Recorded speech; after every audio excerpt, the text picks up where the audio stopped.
where did the snake come from? Why was there a snake in the garden in the first place? Part of the puzzle is that for the atheist, there isn't a problem. For the atheist, there's a problem of good. One of the things I've tried to argue in the Gifford lectures is that there are certain things like justice, spirituality, relationships, beauty, freedom, truth, and power, which all of them have a certain draw across cultures and across time, but equally, all of them are puzzling because we know that justice matters, but we all are inclined to bend it when it's in our own favour. It's not enough to say, here are these things which we deem to be evil, both human evil and so-called natural evil. Jesus and his first followers knew perfectly well that there were things like earthquakes and volcanoes, and that people suffer and die in all sorts of ways. Life was, as the phrase goes, nasty, brutish and short for a great many people. And they don't regard that as, oh dear, maybe there isn't a God after all. The Ask N.T. Wright Anything podcast. Welcome back to another edition of the Ask N.T. Wright Anything podcast. We throw all kinds of things at you every couple of weeks, Tom, and today is no different. We're doing probably one of the biggest questions that has existed since time immemorial, the problem of evil and suffering. I'm not expecting you to solve it necessarily today, but it is posed in some interesting ways today. I suppose whenever we come to do a podcast and questions and you're there as the person answering them, I suppose it's always with the caveat that there are some things that don't really have very neat packaged answers, do they? And we can only give people ways to try and think through things, and everyone's different as to how they're ultimately going to resolve some of these big questions in their own mind. Sure. Yeah, that's undoubtedly true. And the question of the problem of evil is the archetypal one. And I've come to the view that even though we don't have a good answer to the way the question is normally posed, or has been in the last 200 years, 300 years anyway, we do have a very good answer for why we should expect that problem to come up in the way that it does. And that is, if we believe that God is the good and wise creator, then evil doesn't make sense. And that's the point. And the danger then is, if we as clever theologians or philosophers think we can make sense of it, then we're saying that actually God created a world within which, there's a place for evil and we'll let evil exist so that it can do this and that and the other, which is actually a very dark conclusion to reach. And of course, people can pose the question then in terms of Genesis 3. Where did the snake come from? Why was there a snake in the garden in the first place? And there is something then about the freedom of God and the freedom which God gives to creation, which remains a mystery. But I remember when I was teaching in Oxford, one of my fellow examiners one year for the finals paper set a question, would it be immoral to try to solve the problem of evil? And I remember looking at that and thinking, what an odd thing. And then I thought, oh, yes, I see.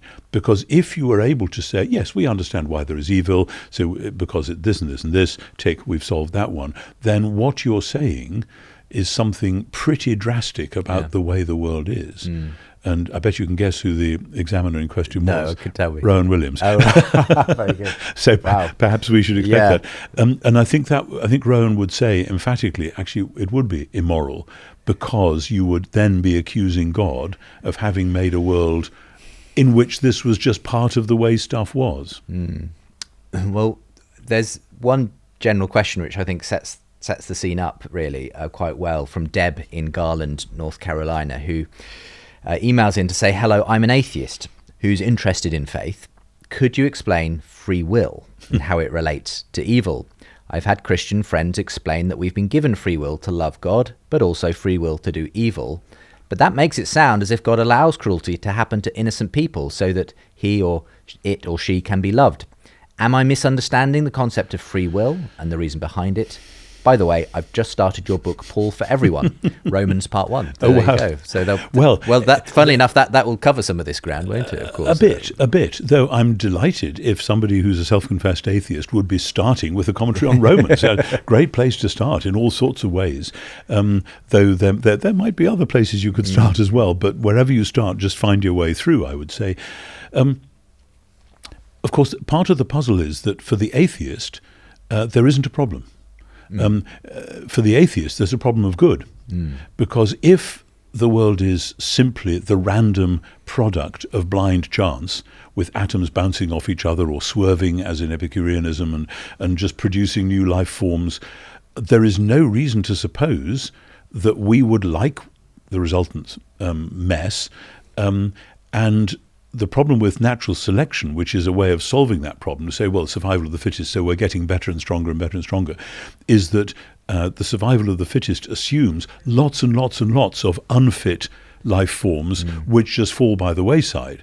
And so if you go that it's basically new Epicurean forms of philosophy, then you really have a problem. Why would we say that anything is good? And the answer that the Epicurean gives is, oh, good simply means I like this. Right.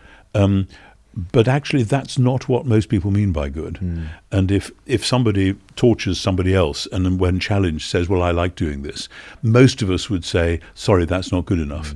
And even if those, I mean, many people have tried to still tie it to a naturalistic account of good, saying, well, we know that torturing people is bad for the flourishing of our species in an evolutionary sense. Even that, I found, doesn't really get to the root of why we disagree with quite. it. It's not a utilitarian argument. Quite. There is an innate moral sense, and even though that does vary from culture to culture in certain interesting ways, it can't quite be eradicated. And one of the things I've tried to argue in the Gifford Lectures is that there are certain things like justice, spirituality, relationships, beauty, freedom, truth, and power, which all of them have a certain draw across cultures and across time, but equally all of them are puzzling, because we know that justice matters, but we all are inclined to bend it when it's in our own favour, or seems to be in our own favour. And same with truth and power and so on. And that's part of the problem of being human in this world, and that's part of setting the parameters for why questions like the problem of evil have to be dealt with within this larger whole. It's not enough to say, here are these things which we deem to be evil, both human evil and so-called natural evil, though whether an earthquake is evil or not, it's just what the Earth's crust does. But it produces suffering if people build houses and skyscrapers on it. Of course, absolutely. And in a sense, though, this specific question is about free will, and there's been a typical defence of evil being that God gives us freedom. Obviously, that enables us to experience love, relationship with God, with each other, all the goods. But it comes at the cost of what we do with on the negative side with that freedom. Now, I mean, part of the problem there is that the puzzle of so-called free will, philosophers have been bashing their heads against this forever, and you end up, if you're not careful, so defending freedom that we do end up as random particles. We're so free that actually we're just bouncing around and we think we're making choices, but really we are so totally free that we're just random nonsenses. And that's why in biblical thought you tend not to get an emphasis on free will as normally conceived philosophically, but on responsibility, that humans are given the dignity of making choices. And as we said in a previous podcast about prayer, God seems to want to work in the world through human beings who are learning to make wise, good, healing choices. The other problem, of course, about free will is that however much you use a free will defense for saying, therefore, we humans mess stuff up and maybe that's an inevitable result of the way God made the world, that doesn't solve earthquakes and tsunamis and volcanoes and so on. And there the problem is, well, the humans had the responsibility to build houses on that point, but often they didn't know. And this is why, of course, the Lisbon earthquake in 1755 was such a major philosophical disaster in the Western world, as well as a physical and human life disaster, that it made people think, if there was a God, he wouldn't have let this happen. But here's the really interesting point that I've puzzled over. This has seemed to be a problem in modern Western thought since maybe 1650, 1700, in a way which it never was in earlier Christian thought. You know, Augustine knows about all these things that happen. And he basically says, that's just the way the world is, but God is in charge and God will rescue us, etc. Now, he often seems to have thought in terms of being rescued from the world and going to heaven. But in the New Testament as well, Jesus and his first followers knew perfectly well that there were things like earthquakes and volcanoes, and that people suffer and die in all sorts of ways. Life was, as the phrase goes, nasty, brutish and short for a great many people. And they don't regard that as, oh dear, maybe there isn't a God after all. Rather, they see it in terms of the Creator God has set in motion a purpose to rescue the world and to restore and heal the world, so that those prophetic visions of new creation, like the wolf lying down with the lamb in Isaiah and so on, these are shimmering in the background as saying, there is a God, he is the good creator, there's a real mess at the moment, and he has got his own way of working to solve it, which won't necessarily be the way that we might like, but that's partly because we don't understand his ways. And drawing out this part of the question from Deb, which is, I think, where the crux of it is, can perhaps accept that we need free will to choose to love and to be human and all those good things, but says if it means God allows cruelty to happen to innocent people as the cost of that, I guess Deb is struggling with whether the cost is worth the good, if you like, and is it a kind of trade-off between the two, ultimately? Well, I mean, that is the great question, which comes in famously in Dostoevsky and elsewhere. Is this the gamble, the risk that God has taken? And the Christian answer comes back again and again to say the story that we tell is a story in which God himself has come in person to take the full force of all that evil onto himself. And I wrote a little book on the problem of evil 10 or 15 years ago called Evil and the Justice of God. And one of the insights which helped me as I was working through that, it's only a short book, was that the Gospels themselves tell the story of Jesus and his announcing of God's kingdom and his going to the cross. But it's not just about Jesus doing that. As Jesus comes and says, it's time for God to be king, follow me, and it's going to happen, then evil of all sorts seems to be drawn to him as though to a magnet, that there are plotting scribes and Pharisees, and there are shrieking demons in the synagogue, and some of his own followers get it wrong and plot against him, and people are out to get him. And the story, it's like the plot of a movie where you realize that from every corner there are insidious forces and whispering voices in his own head, and then the whole thing rushes together, puts him on the cross, and then something has happened on the cross through which the power of that evil is broken. So this isn't a philosophical answer. It's a way of saying that the philosophical question needs to be confronted by the actual Israel narrative reaching its climax in Jesus. And then the church's agenda in the power of the Spirit must be to say, okay, if we are the people who celebrate Jesus' victory over the powers of evil, we must be the people in and through whose communities injustice, oppression, wickedness, lies are actually being dealt with.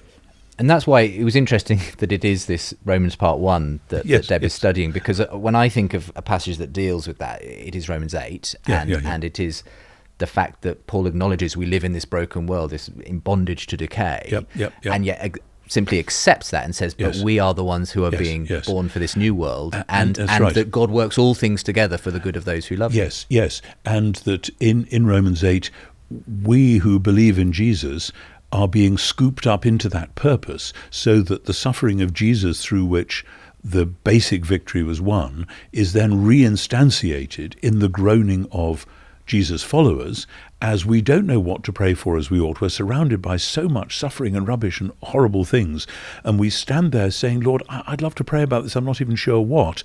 And Paul says at that moment, the Spirit is groaning within us, and the Father is listening, and in that dialogue of Father and Spirit, we are being conformed to the image of the Son.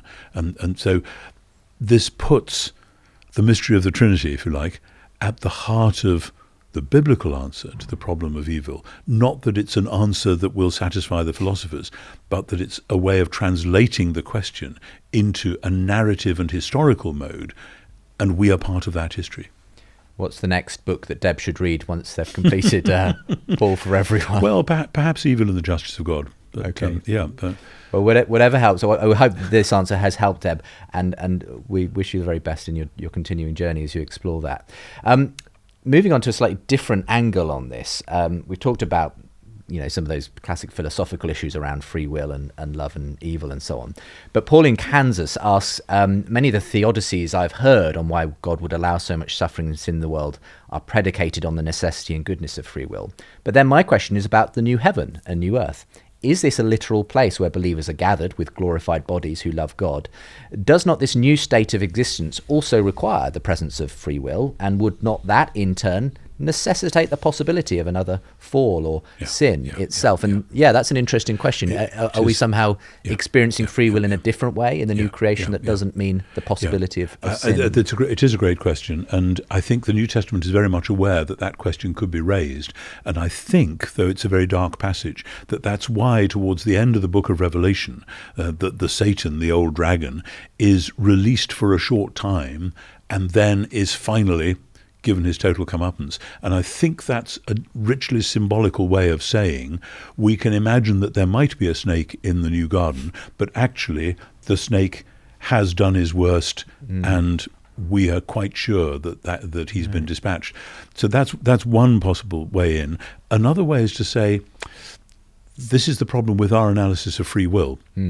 And the use of that free will defense could push in that direction. It's interesting, in America at the moment, much more than in Britain, I think there are quite a lot of younger Christians who are being quite philosophically savvy in a way that their British counterparts probably aren't, but who get sometimes a kind of a rationalistic apologetic, which would include that sort of free will defense.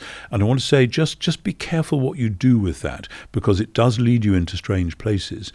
And part of the dynamic of freedom in the New Testament is that, as Paul would say, we are set free from slavery to sin in order to be enslaved to righteousness. And Paul is saying that as a deliberate paradox in Romans 6. But then he fills that out in Romans 8 with the doctrine of the Holy Spirit. And the point of the Spirit is that when the Spirit is at work, then we are truly free, and there is a freedom about that. And this is... it's like if I'm driving a car, I am free. I'm free to steer into the path of an oncoming truck. I'm free to steer off the road into a ditch. But actually, if I use those freedoms, I will not be free to drive this car anymore. I may not even be free to be alive anymore. And so freedom is a little more complicated than simply I can do what I like. And you've used that, I know, the analogy of music before, that it's only once we have learned and understood the boundaries of how music works that we can then do the improvisation. Exactly. Because we need the boundaries to be free. Exactly. And certainly improvisation or the brilliant violinist or pianist who learns to play the concerto by the long hours of discipline. I listened to something on the radio the other day, a professional pianist talking about the boringness of practice. Take the same phrase over and over, you play it backwards and sideways. And he said, only when you've done that for a few hours, then when you come to play that sonata, concerto, whatever it is, there is a freedom. You can now pour yourself into it, knowing that your fingers will do what they should. And this is the paradox of freedom and virtue, that virtue is a second nature. It's a second freedom, if you like, that you submit yourself to the discipline of learning the stuff in order that you can then freely practice it. And this, I suppose, is the answer we might give to the skeptic who says, why would I want to be a Christian? It's all about rules and regulations. I want to be free. Well, the fact is, you're in bondage to something else. We're always master to something or other, and we might as well make it God and His good will. Might as well, yes, quite. Though that'll be quite demanding, but yes, I mean that's part of the appeal of the gospel. If the Son sets you free, you will be genuinely free, right? And that's very controversial when Jesus says that to his Judean interlocutors. They say we've never been slave to anyone, which is an odd thing for first-century Jews to say, but they do. And Jesus says no, there is a deeper sense of freedom, and therefore it's really about, what does it mean to be human? And being human doesn't mean being free like somebody, supposing I'm randomly dropped from a helicopter into a strange city where I know nobody, but I've got some money in my pocket. I'm free to do what I like all day, but I really have no idea what I ought to be doing. Well, that's a sort of freedom. But actually, it's not nearly as exciting and interesting as the freedom which I have when there's a well-planned trip to somewhere that I know and love, where I can go to a football match or a music event or whatever it might be, and I'm totally free because I have made the effort to be within this context which enhances who I am, instead of just wandering around thinking, what am I doing here, Well, two kind of different strands that we've taken there in this whole discussion on evil and freedom. But I hope that's helped both Paul and Deb. Where I've often simply landed is that there are no easy answers to the problem of evil. Sure. But for me, I'd rather live with evil and suffering as a mystery in Christianity than it simply being meaningless, as you said, in an purely atheistic worldview. And that's, I mean, the classic thing, which I think it was Martin Luther said, there are certain things we can understand by the light of nature, but there are mysteries there which we can only understand in the light of grace. And even within the grace of the Christian life, there are things which we can't understand, which we will understand in the light of glory. Now, I would want to nuance his vision of the future somewhat differently, but it's as though at every stage we should expect there to be mysteries and puzzles. And if there weren't, then I'm not sure that God would be God. He would just be a function of our little limited understandings. Let's turn to another set of issues now. We've talked about the big philosophical question, theological question of evil, suffering, free will. This is a much more practical how we are to live as Christians in the world that we find ourselves in. And these questions have both been submitted by Doug Stewart from the Libertarian Christian podcast. If people enjoy this podcast, they may also enjoy Doug's one. And the first question from Doug is, Tom, many Christians like to use the Bible as a moral guidebook and extrapolate from that what their fellow citizens must live by. And the debate tends to circle around what good biblical politics looks like. Personal moralism on the one side and corporate moralism on the other. But can Christians really take the scripture and use them to tell the rest of their country what laws they must live under? Does this get too close to a theocracy? Great question, and it looks very different from America than it would in Britain, or indeed in France, or indeed Germany, or indeed Africa, etc., etc. In other words, I understand where in America things have swung this way and that, because by constitution, 240 years ago, whenever it was, they said church and state separate. And that's been very difficult to live with. And many Americans today are now having to come to terms with the fact that actually, if you say total separation, then you can have an atheistic state which goes charging off and does its own thing, leaving the Christians who thought they were in quite a friendly environment feeling decidedly discriminated against. But how do you put that back together without producing the sort of nonsenses that many people think were going on under rather fierce Calvinistic legislation earlier on, etc., etc. In Britain, we don't have that discussion. We have a very different one, and we have muddled along with an uneasy alliance in very British fashion of church and state, which Americans look at and say, how does that work? And the answer is, well, it doesn't, and you have to sort of live with it, and yes, it's all very peculiar. But we don't have that extreme separation. So then the question comes, actually, the kingdom of God is a theocracy, but the problem with theocracy is, which theos have you got? And when people hear theocracy, they often think of a big, bullying, angry God who has given a hotline to him to certain people, call them clergy or whatever, and they will simply tell you God's decisions, and you've got to get in line or you have your head chopped off or whatever. And of course, we know that there are some religions and some regimes that have behaved, and indeed are behaving like that as we speak.